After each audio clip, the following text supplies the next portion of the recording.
Good evening दोस्तों। आज हम आपके सामने ला रहे हैं ब्लड, जिसको हिंदी में कहते हैं रुधिर या रक्त। तो सबसे पहले जो ब्लड है, आपसे ये पूछ देगा साइंस की उस ब्रांच का नाम बताओ जिसमें हम ब्लड के बारे में स्टडी करते हैं। ओके, देखिए, तो the study of blood is known as haematology. ये देखिए, जो लॉजी टर्म का मतलब है, उसका मतलब मैंने प्रीवियस क्लास में भी बता रखा है। लॉजी का मीनिंग होता है टू स्टडी, और जब भी आप हीम वर्ड का जब भी देखेंगे, जब भी हीमेटोलॉजी आएगा, इसका मतलब रुधिर यानी कि ब्लड के बारे में अध्ययन किया जा रहा है। और जब आप डॉक्टर का नाम लिखेंगे या स्पेशलिस्ट का नाम लिखेंगे, ब्लड के स्पेशलिस्ट कौन होते हैं, तो इसमें हीमेटोलॉजी GY की जगह पे IST लग जाएगा, यानी कि हीमेटोलॉजिस्ट हो जाएगा। ओके, यानी जो ब्लड स्पेशलिस्ट होंगे उनको क्या कहेंगे? हीमेटोलॉजिस्ट। ओके, तो अब नेक्स्ट पॉइंट पे ये बात आती है कि ब्लड होता क्या है। ओके, तो आप ये कहेंगे blood is a connective tissue, यानी कि जो रुधिर है वो क्या है? रुधिर एक संयोजी उत्तक है। Blood is a connective tissue. हमने तो कभी कभी बुक्स में ये भी पढ़ा है कि blood is a circulatory organ. तो एक बार blood is a connective tissue हमने पढ़ा, एक बार हमने पढ़ा blood is a circulatory organ. तो ma'am sir, tissue and organ क्यों बोला गया है? तो देखिए, पहली बात तो टिश्यूज़ का मतलब क्या होता है? तो टिश्यूज़ का मतलब होता है group of cells is known as the tissues. तो देखिए, कनेक्टिव का मतलब क्या होता है? ऐसे टिश्यू जो आपस में ऑर्गन्स को कनेक्ट करके रखता है, उनको बोलते हैं कनेक्टिव टिश्यूज़। टिश्यू का मतलब क्या होता है? Group of cell. अब आप सोच रहे होंगे कि आप सब ने पढ़ा है कि हमारा जो ब्लड है वो उसमें 3 टाइप के सेल्स होते हैं। RBC red blood cells, second WBC white blood cells, and third platelets. Okay, यानी प्लेटलेट्स यानी ये कोशिकाएं होती हैं। अब ये तीनों सेल्स हो गए, यानी और ये तीनों सेल्स मिला के एक ग्रुप बन गया। अब ये तीनों सेल्स के ग्रुप मिलाकर क्या बना दिया?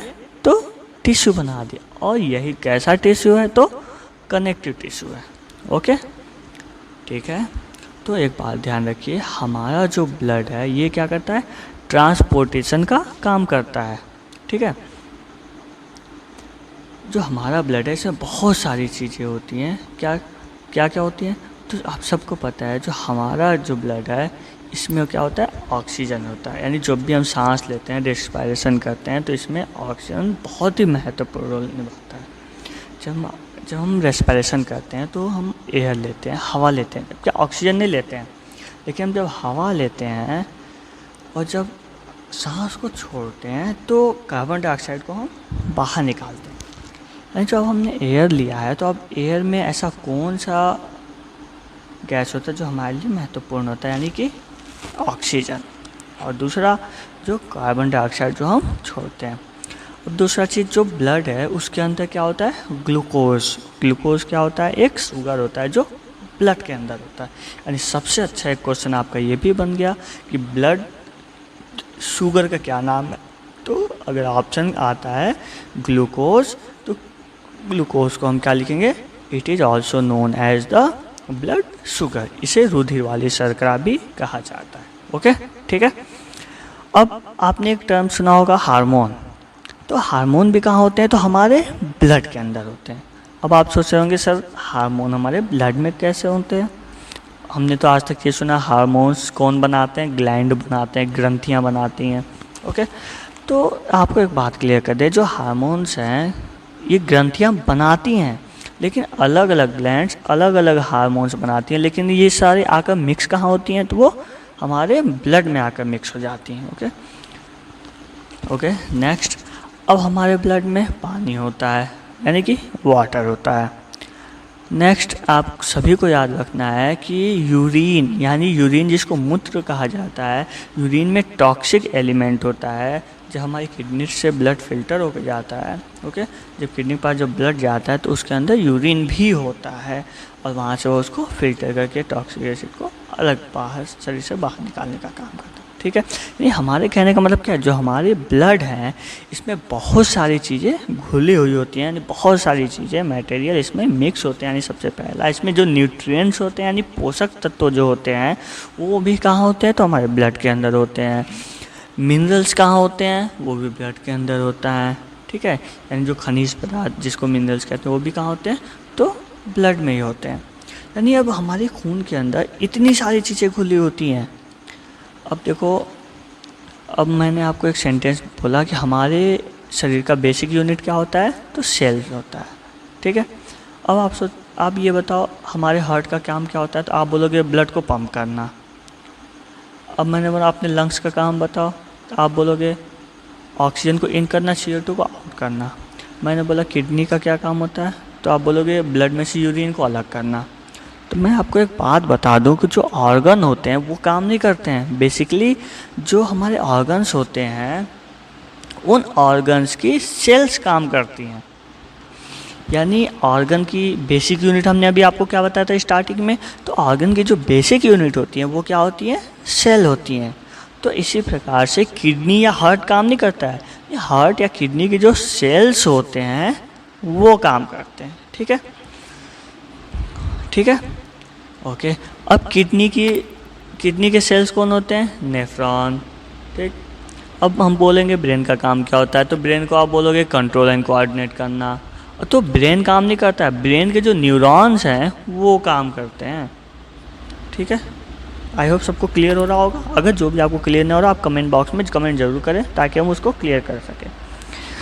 ठीक है, तो ये सेल्स क्या करते हैं, सारे बॉडी के काम करते हैं। ठीक, अब आपने फिजिक्स में पढ़ा है कोई भी काम करने के लिए क्या आवश्यक होता है, तो ऊर्जा होती है।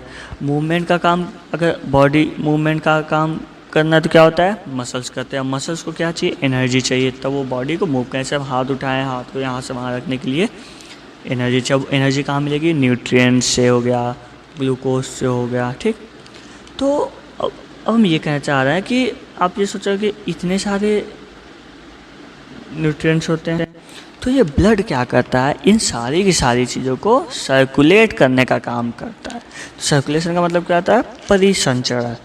परि का अर्थात परि का मतलब है चारों ओर, संचरण का मतलब ही उसमें संचरण करना, देना। ठीक, तो ब्लड कैसा ऑर्गन है, तो सर्कुलेटरी ऑर्गन है, यानी सर्कुलेट होने वाला, परिसंचरित करने वाला एक ऑर्गन है। आप सबको पता है कि हमारे ब्रेन से लेकर हमारे नीचे जो पैर है एंकल तक, वो पूरी बॉडी में ब्लड सर्कुलेट होता रहता है। ठीक, तो ब्लड सर्कुलेट हो रहा है, इसका मतलब आपकी बॉडी में ऑक्सीजन भी सर्कुलेट हो रहा है, CO2, ग्लूकोज, न्यूट्रिएंट्स, हार्मोन, सारी चीज़ें सर्कुलेट हो रही हैं। अब ये सब कहाँ जा रही हैं, तो सेल्स के पास जा रही हैं। ठीक,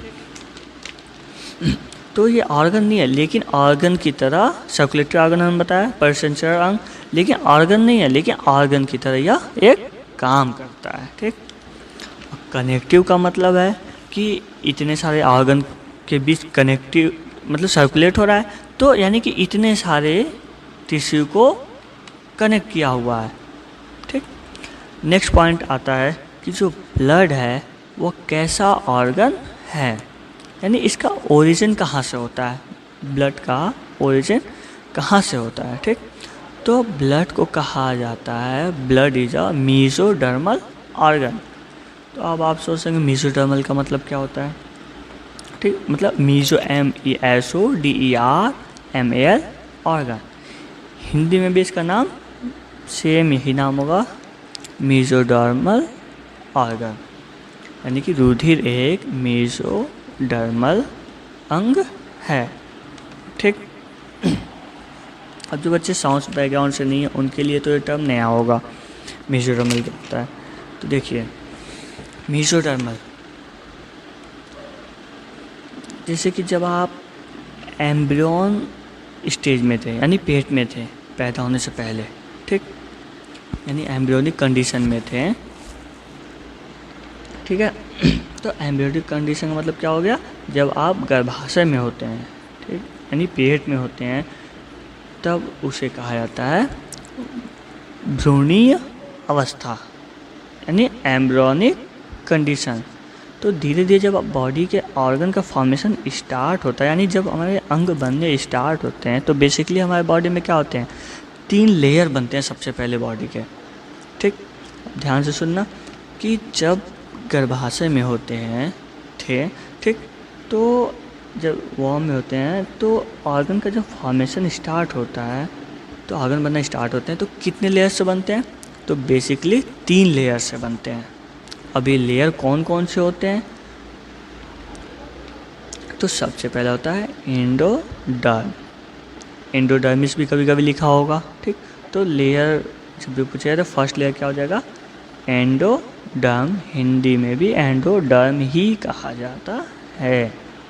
एंड सेकेंड है मेसोडर्म, ठीक। And third is ectoderm layer, ठीक। तीनों नाम हो गया, एंडोडर्म, मेसोडर्म एंड एक्टोडर्म, ठीक। तो सबसे पहले जो लेयर बनती है वो क्या बनती है, एंडोडर्म, ठीक। अब क्वेश्चन आता है एग्जाम में कि इस एंडोडर्म से कौन कौन से ऑर्गन फॉर्म होते हैं। ऐसे क्वेश्चन बहुत बार पूछता है रेलवे वगैरह में, ऐसे जो भी कॉम्पिटिटिव एग्ज़ाम होते हैं। तो एंडोडर्म से क्या बनता है, स्टमक बनता है, यानी जिसको अमाशय या पेट का नाम देते हैं, या इसको उदर भी कहा जाता है, जो एक उर्दू वर्ड है, ठीक। यानी पेट बनता है सबसे पहले एंडोडर्म से। अब इसी एंडोडर्म से आपके लंग्स बनेंगे, फेफड़े बनेंगे, और यहीं से आपका पैनक्रियाज यानी कि अग्नाशय भी बनता है, ठीक है। इन बातों का आप जरूर ध्यान से ख्याल रखिएगा इसको, बल्कि आप नोट्स बनाते जाइएगा। यहीं से आपकी आँत यानी इंटेस्टाइन, यानी देखिए आप एंडोडर्म से आपके पेट, लंग्स, अग्नाशय, इंटेस्टाइन, यानी एक स्मॉल इंटेस्टाइन होता है, एक लार्ज इंटेस्टाइन होता है, ठीक है।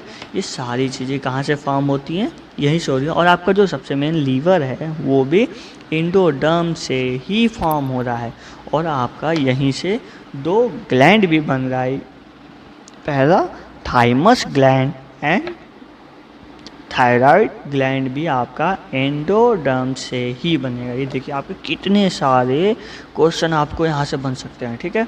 यानी अगर कभी पूछ दे थायराइड ग्लैंड कहाँ से फॉर्म होते हैं, तो आप क्या बताएंगे, एंडोडर्म से, ठीक।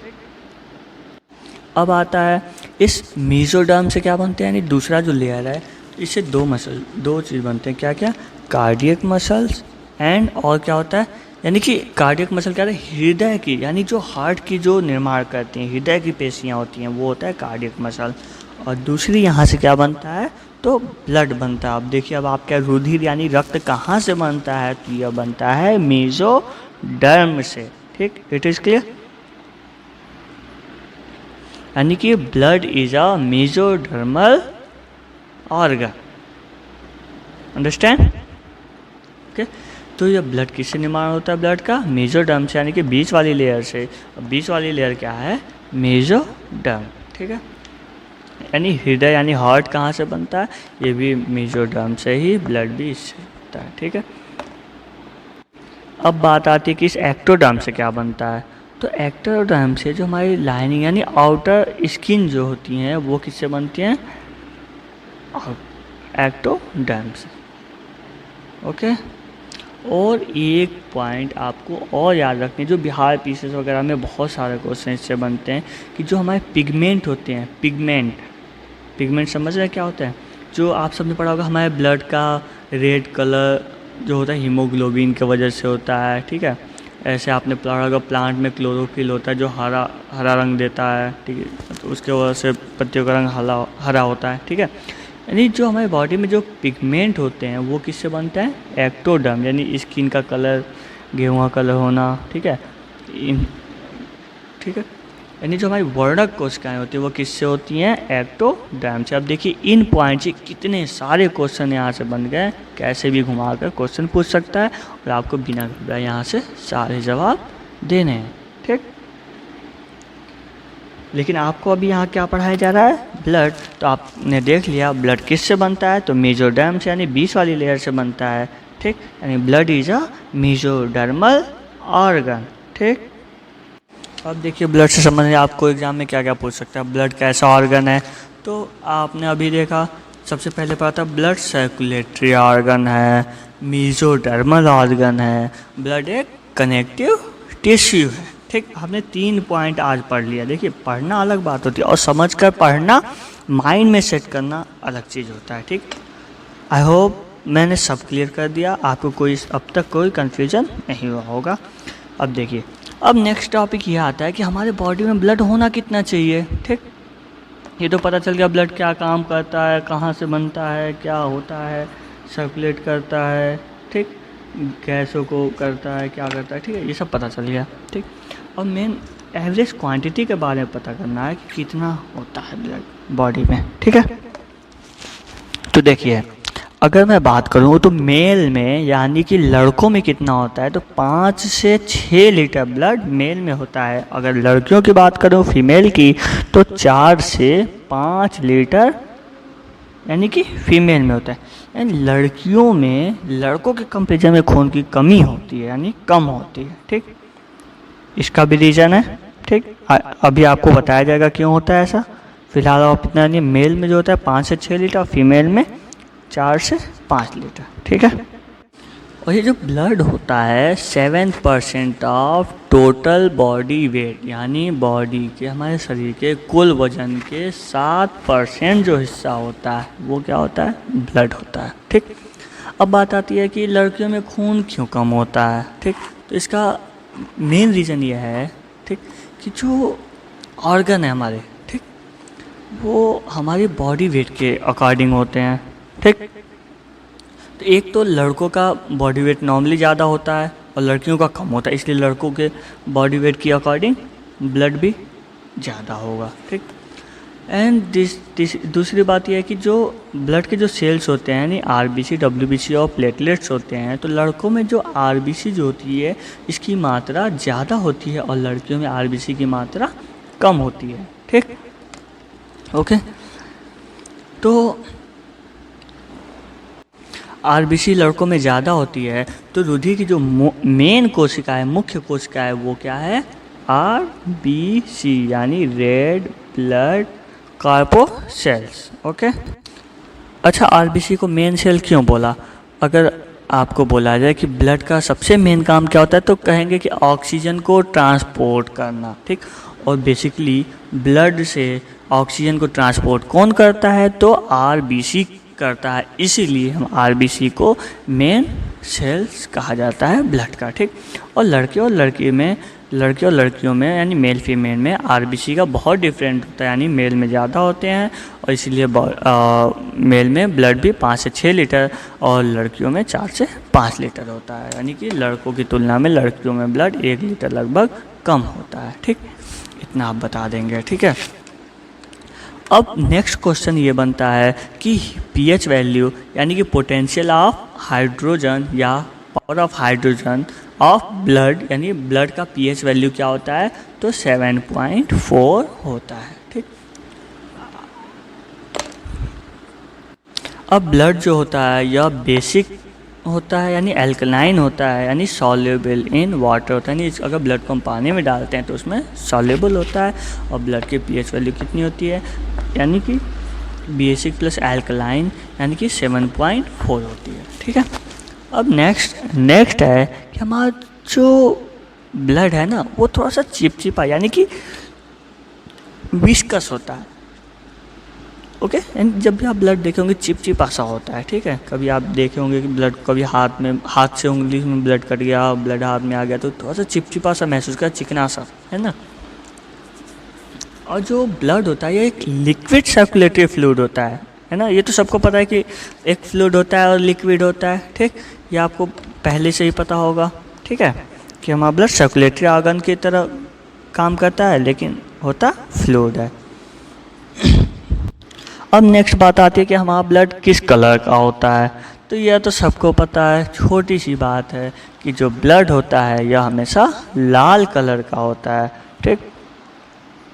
अब देखिए, जब भी मैं आपको साइंस पढ़ाऊंगा तो जब भी आपको बताऊंगा कलर के बारे में, तो कलर के बारे में, कलर के लिए कौन रिस्पॉन्सिबल होता है, तो एक पिगमेंट होता है।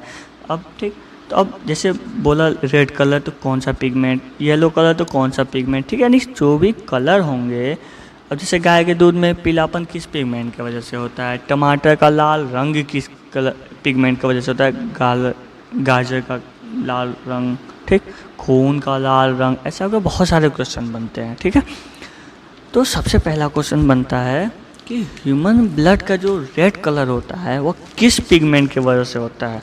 पता है किसी को? अगर पता हो तुरंत कमेंट कीजिए, ठीक। अगर नहीं पता है तो आप ध्यान से सुनिए। तो जो ब्लड का रेड कलर है वह हीमोग्लोबिन पिगमेंट की वजह से लाल रंग होता है। यानी पिगमेंट का वर्ण, उसका हिंदी होता है पिगमेंट का वर्णक, ठीक। इसकी वजह से होता है, यानी कि हीमोग्लोबिन पिगमेंट जो होता है इसका, इस वजह से ये जो ब्लड है, रक्त है, खून है, रुधिर है, इसका रंग लाल होता है। अब हीमोग्लोबिन क्या है? यह एक आयरन कंपाउंड, यानी एक लौह धातु का एक यौगिक, ठीक। अब आप सोच रहे हैं कि हमारे ब्लड में लोहा धातु है, वो धातु नहीं है, वो एक मिनरल के फॉर्म में है, ठीक। और जो ग्लोबिन होता है यह क्या होता है? एक प्रोटीन के फॉर्म में होता है, ठीक। तो कभी कभी आपका प्रोटीन लिखा हुआ मिलेगा, यानी कि ये जो प्रोटीन होता है, यह पिगमेंट होता है, यह प्रोटीन के फॉर्म में होता है, ठीक है, क्लियर।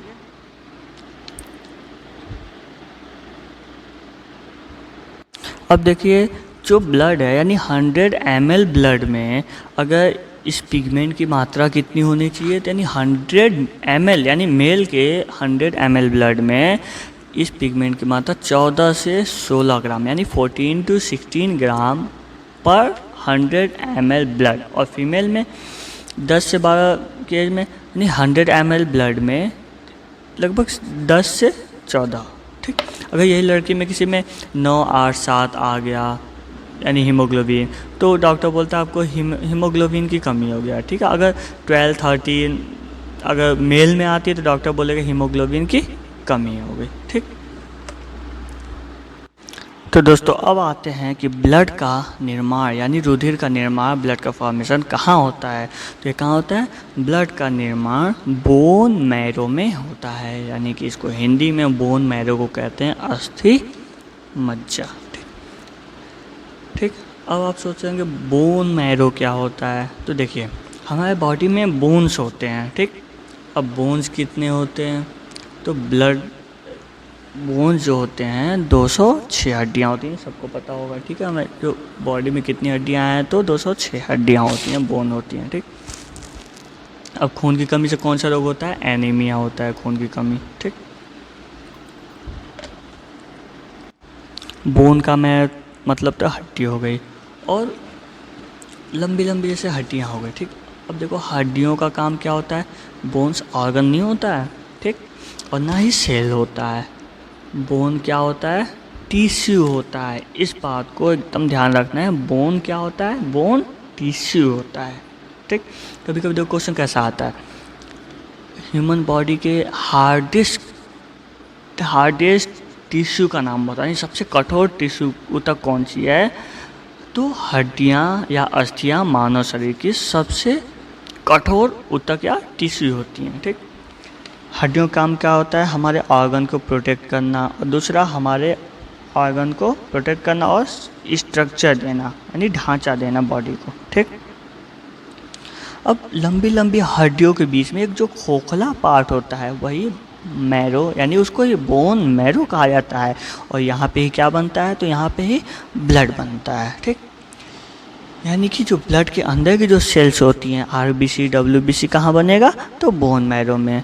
प्लेटलेट्स कहाँ बनेगा? तो बोन मैरो में, ठीक। तो आपसे अगर क्वेश्चन पूछ ले कि ह्यूमन बॉडी में कि ब्लड कहाँ बनेगा, तो बोन मैरो में पूछे, बोन मैरो में बनता है, ठीक।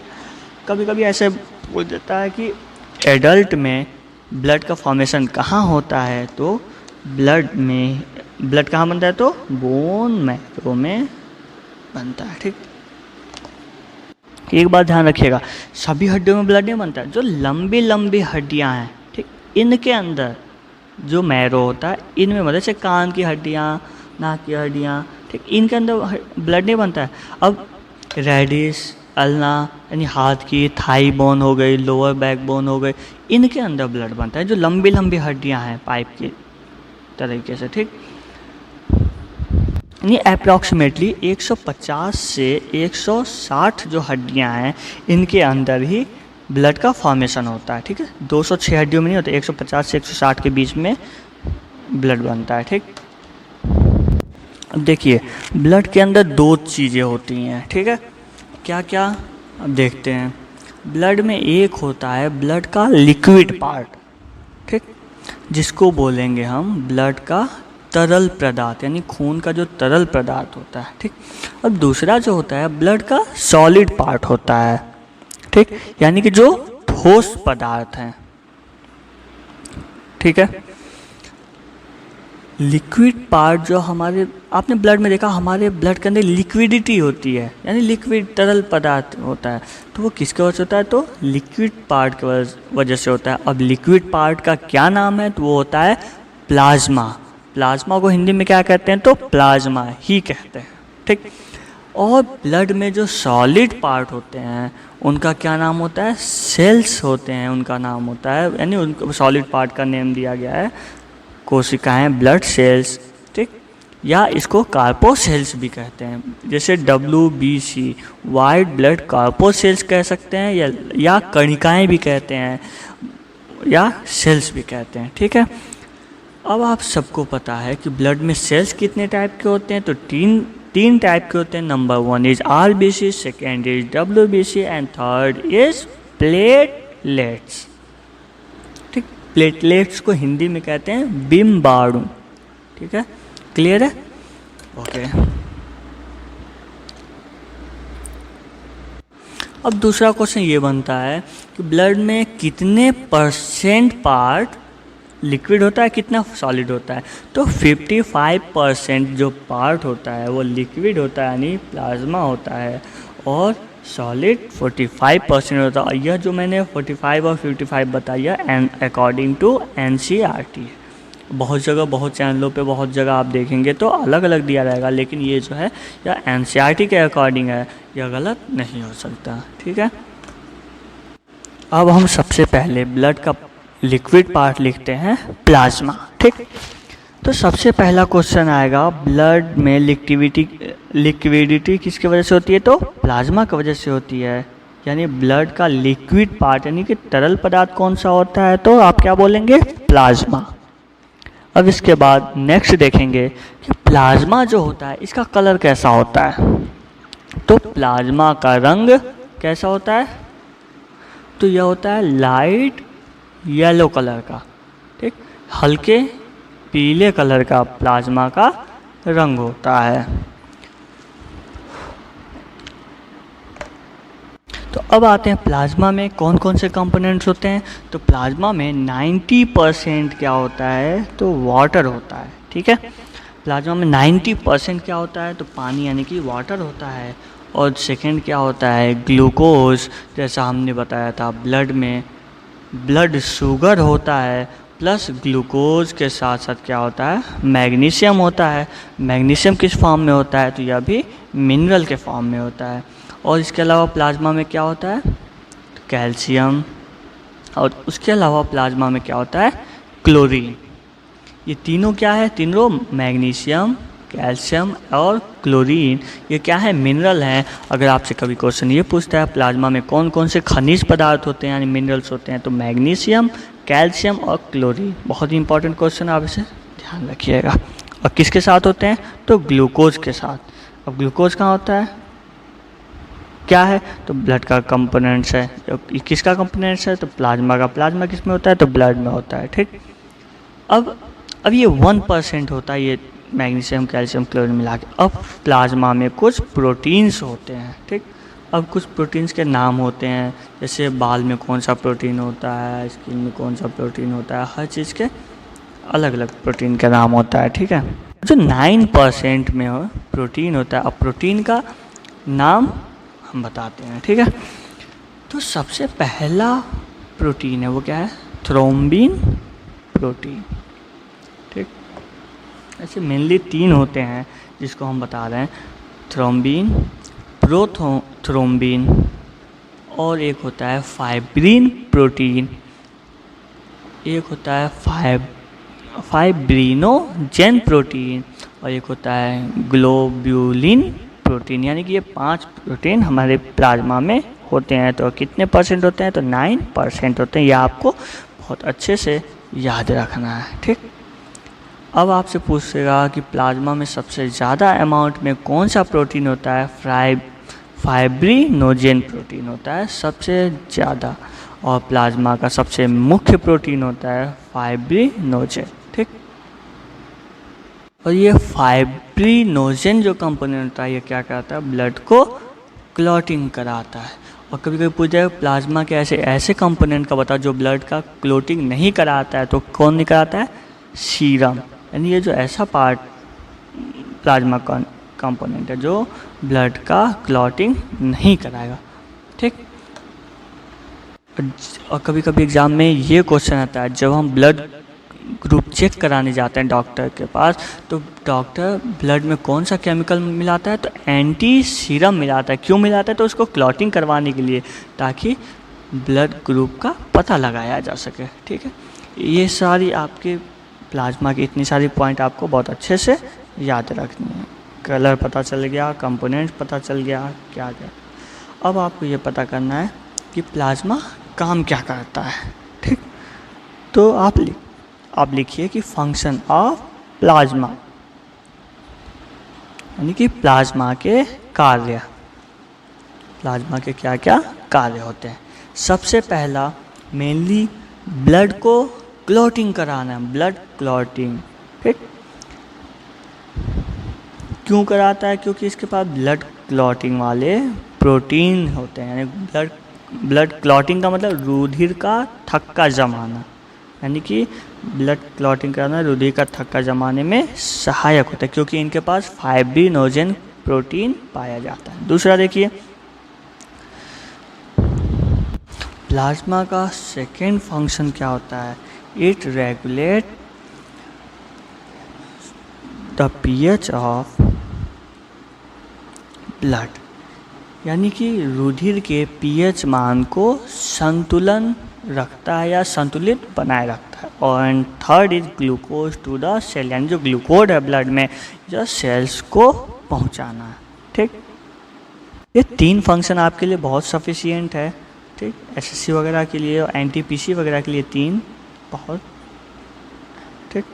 एक बहुत ही मुख्य और भी आपकी जानकारी के लिए कि इट ट्रांसपोर्ट CO2, यानी पानी के साथ, वाटर भी हमने बताया था, वाटर भी होता है, लिक्विड होता है, तो लिक्विड के साथ या लिक्विड को यानी पानी को, पानी के साथ क्या करता है? CO2 को ट्रांसपोर्ट करता है, ठीक है। तो थैंक यू दोस्तों। अब इसके आगे का जो भी टॉपिक है, अब उम्मीद करते हैं कि बहुत ही जल्द आपको नेक्स्ट वीडियो में आपको सारी चीज़ें इसके आगे पता चल जाएंगी। अगर आपको कोई भी कन्फ्यूजन है तो आप कमेंट बॉक्स में अपने क्वेश्चन पूछ सकते हैं, ताकि हम आपको उसका आंसर अवेलेबल करा सकें। देखिए, अधूरी ज्ञान नहीं रखनी चाहिए। जो भी आपको कन्फ्यूजन है उसको आप क्लियर कर लेना ही आपकी सबसे बड़ी समझदारी होगी। बहुत बहुत धन्यवाद आप सभी का। आई होप कि आपको सब क्लियर हो गया होगा। जो नहीं क्लियर हुआ होगा आप कमेंट बॉक्स में अपने क्वेश्चन को पूछिए, ताकि हम उसका जवाब दे सकें। Thank you so much. आप